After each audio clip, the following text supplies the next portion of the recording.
कहानी का शीर्षक अंतहीन परछाया।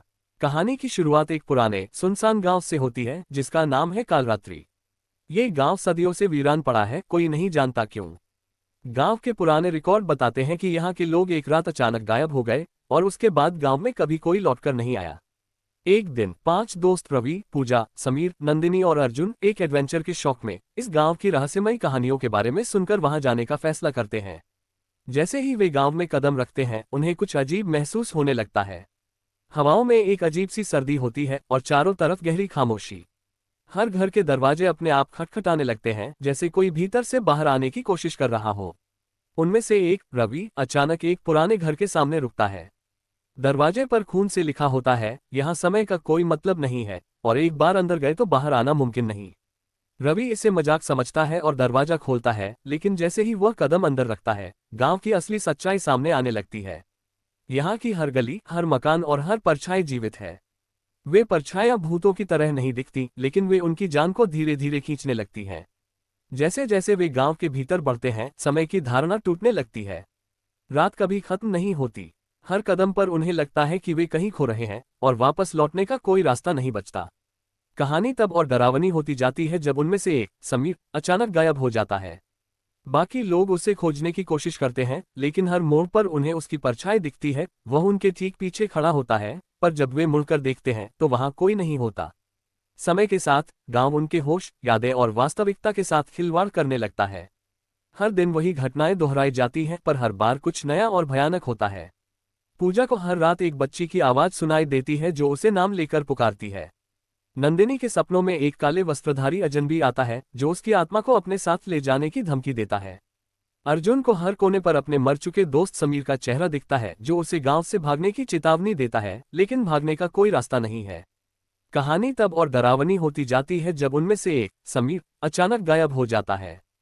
बाकी लोग उसे खोजने की कोशिश करते हैं, लेकिन हर मोड़ पर उन्हें उसकी परछाई दिखती है। वह उनके ठीक पीछे खड़ा होता है, पर जब वे मुड़कर देखते हैं तो वहां कोई नहीं होता। समय के साथ गांव उनके होश, यादें और वास्तविकता के साथ खिलवाड़ करने लगता है। हर दिन वही घटनाएं दोहराई जाती हैं, पर हर बार कुछ नया और भयानक होता है। पूजा को हर रात एक बच्ची की आवाज सुनाई देती है जो उसे नाम लेकर पुकारती है। नंदिनी के सपनों में एक काले वस्त्रधारी अजनबी आता है जो उसकी आत्मा को अपने साथ ले जाने की धमकी देता है।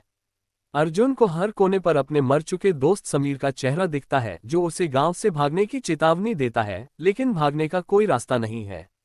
जब रवि ने दरवाजा खोला और पहले कदम अंदर रखा तो अचानक दरवाजा बंद हो गया। बाकी 4 दोस्तों ने चिल्लाते हुए दरवाजा खोलने की कोशिश की, लेकिन दरवाजा ऐसा सील हुआ कि वह खोला नहीं जा सका। दरवाजे के भीतर कुछ और था, एक खामोश साया जो उन सबकी निगरानी कर रहा था। दरवाजे से कोई आवाज नहीं आई, सिर्फ सर्द हवा और धीमी सांसों की आवाज, जैसे कोई बहुत पास खड़ा हो। पूजा अचानक खौफजदा हो जाती है जब उसकी आंखों के सामने एक परछाई उभरती है। वह रवि जैसी दिखती है, लेकिन चेहरे पर कोई भाव नहीं है और वह घबराए बिना उनके पास आने लगती है। अचानक परछाई गायब हो जाती है और सब इधर उधर देख रहे होते हैं कि क्या ये सच था या फिर एक भ्रम। इसी दौरान नंदिनी को एक तंग गलियारे में एक खौफनाक ध्वनि सुनाई देती है। वह दरवाजे के पास जाती है और देखती है कि एक पुरानी घड़ी दीवार पर लटक रही है। घड़ी का कांटा पीछे की ओर बढ़ रहा है, जैसे समय उल्टा चल रहा हो। इस अजीब घड़ी के कारण नंदिनी का मन विचलित हो जाता है। वह महसूस करती है कि जैसे उसे समय का एहसास ही नहीं हो रहा और सब कुछ घड़ी के कांटे की दिशा में बंधा हुआ है। हर पल के साथ घड़ी की आवाज तेज होती जाती है और ऐसा लगता है कि वे सब कहीं न कहीं खो रहे हैं। समीर, जो पहले ही गायब हो चुका था, अब हर किसी को एक अलग रूप में दिखता है। वह अचानक किसी पुराने मंदिर के अंदर प्रकट होता है जो एक भूलभुलैया जैसा प्रतीत होता है। समीर का चेहरा अब सामान्य नहीं है, उसमें कुछ विकृत बदलाव हो चुके हैं। उसकी आंखें पूरी काली हो चुकी हैं और उसकी आवाज अब एक अजनबी की तरह गूंजने लगती है। समीर कहता है, तुम यहाँ क्यों आए हो? ये जगह तुम्हारी नहीं है। तुम्हें वापस जाने का कोई रास्ता नहीं मिलेगा। लेकिन जैसे ही वे उसका पीछा करते हैं, समीर का चेहरा बदलकर एक डरावने राक्षस में बदल जाता है और वह अचानक गायब हो जाता है। अब बाकी सभी लोग महसूस करने लगते हैं कि वे एक भयानक खेल में फंसे हैं जो कभी खत्म नहीं होने वाला। हर बार जब वे एक रास्ते पर चलते हैं तो रास्ता खुद को बदल लेता है, जैसे अगर वे एक गलती भी करते हैं तो उनका पथ और भी घातक हो जाता है। हर रात अर्जुन को ये डरावना ख्वाब आता है कि वह इस गांव में फंसा है और हर दिन का एक ही नाटक चलता है। वह सबके साथ मिलकर एक दूसरे को बचाने की कोशिश करता है, लेकिन हर बार कोई न कोई घटना उसे और उसके दोस्तों को इस अनंत बुरे जाल में और गहरे खींच लेती है। उन्हें एक अनजानी डरावनी ताकत का एहसास होता है जो इस गांव को जीवित रखे हुए है, और इस ताकत का नाम कृष्णा है। कृष्णा वही प्राचीन आत्मा है जो उस गांव को शापित करती है और जो कभी भी किसी को बाहर नहीं जाने देती। गांव के लोग कभी मरे नहीं, वे बस अपने भूतिया रूप में उस जगह पर घूमते रहते हैं, और जो भी वहां आता है वह उनकी सजा का हिस्सा बन जाता है। एक दिन जब सब दोस्तों ने फैसला किया कि वे अब पूरी ताकत से गांव से बाहर निकलेंगे, वे देखते हैं कि हर रास्ता बंद हो चुका है। जैसे ही वे एक दरवाजे के पास पहुंचते हैं, वह दरवाजा खुद को बंद कर लेता है और किसी अज्ञात ताकत द्वारा उन्हें फिर से अंदर खींच लिया जाता है। इसी बीच वे एक पुरानी दरी पर बैठे होते हैं और अचानक कोई आवाज सुनाई देती है, तुम यहाँ कभी नहीं जा सकोगे क्योंकि तुम उस घड़ी के भाग्य में हो। ये घड़ी अब तुम्हारी है और तुम कभी भाग नहीं पाओगे। वे घड़ी के पास जाते हैं और जैसे ही कांटे उलटते हैं, सब कुछ एक नए चक्र में लौट जाता है, जिससे वे फिर से उसी खौफनाक स्थिति में फंस जाते हैं और कहानी फिर से वहीं से शुरू होती। इस कहानी से सीख मिलती है कि एक, समय का महत्व। कहानी में घड़ी का विशेष रूप से उल्लेख किया गया है जो समय की उल्टी दिशा में चलती है। इसका प्रतीकात्मक अर्थ यह है कि हम समय को नजरअंदाज नहीं कर सकते। जब हम अपने निर्णयों को समय की सही समझ के बिना लेते हैं तो हम अंततः खो जाते हैं और उसी चक्र में फंस जाते हैं। ये हमें ये सिखाता है कि हमें समय का सम्मान करना चाहिए और हर पल का सही उपयोग करना चाहिए। 2. आत्मविश्वास और साहस की कमी। कहानी में जब दोस्त डर के बावजूद गांव से बाहर निकलने की कोशिश करते हैं तो उनकी कमजोरी और डर उन्हें उस अंधेरे चक्र में फंसा देता है।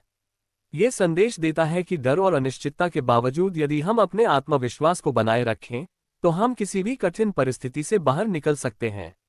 लेकिन यदि हम डर से हार जाते हैं तो हम उसी डर के शिकार हो जाते हैं, जैसे ये पात्रों के साथ हुआ। 3. भूत प्रेत या डर केवल हमारे दिमाग का खेल है। कहानी में जो भूतिया घटनाएं घटती हैं वे अधिकतर मानसिक दबाव और भय के परिणामस्वरूप होती हैं। ये दिखाता है कि भय अक्सर हमारी कल्पनाओं का परिणाम होता है। जब हम अपने डर को अपनी वास्तविकता मानने लगते हैं तो वह हमारे जीवन का हिस्सा बन जाता है। हमें अपने डर का सामना करना सीखना चाहिए ताकि वह हमें नियंत्रित न कर सके। 4. कभी न हार मानने का पाठ। कहानी में पात्र हर बार हारने के बाद भी भागने की कोशिश करते हैं, लेकिन अंततः वे उसी चक्र में फंसे रहते हैं। ये हमें ये सिखाती है कि हमें मुश्किलें आने पर कभी हार नहीं माननी चाहिए। हमें अपने संघर्षों से सीखते हुए और भी मजबूत बनना चाहिए। हालांकि ये भी संदेश देती है कि कभी कभी समस्या का समाधान एक दिशा बदलने में छिपा होता है, न कि भागने में। 5. हमारे फैसले हमें प्रभावित करते हैं। कहानी में जो कुछ भी होता है वह पात्रों के चुनावों का परिणाम है। रवि ने पहले दरवाजा खोला, पूजा ने परछाई का पीछा किया और नंदिनी ने घड़ी का रहस्य खोजना चाहा। प्रत्येक निर्णय ने उन्हें और उनकी स्थिति को प्रभावित किया। ये सिखाता है कि हर निर्णय का परिणाम होता है और हमें सोच समझकर कदम उठाना चाहिए।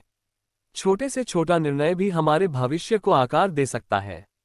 6. अनंतता और शाप से बचाव। गांव की भूतिया स्थिति जो कभी खत्म नहीं होती, ये दर्शाती है कि अगर हम किसी चीज में फंसे रहते हैं तो हम उस स्थिति से बाहर नहीं आ पाते।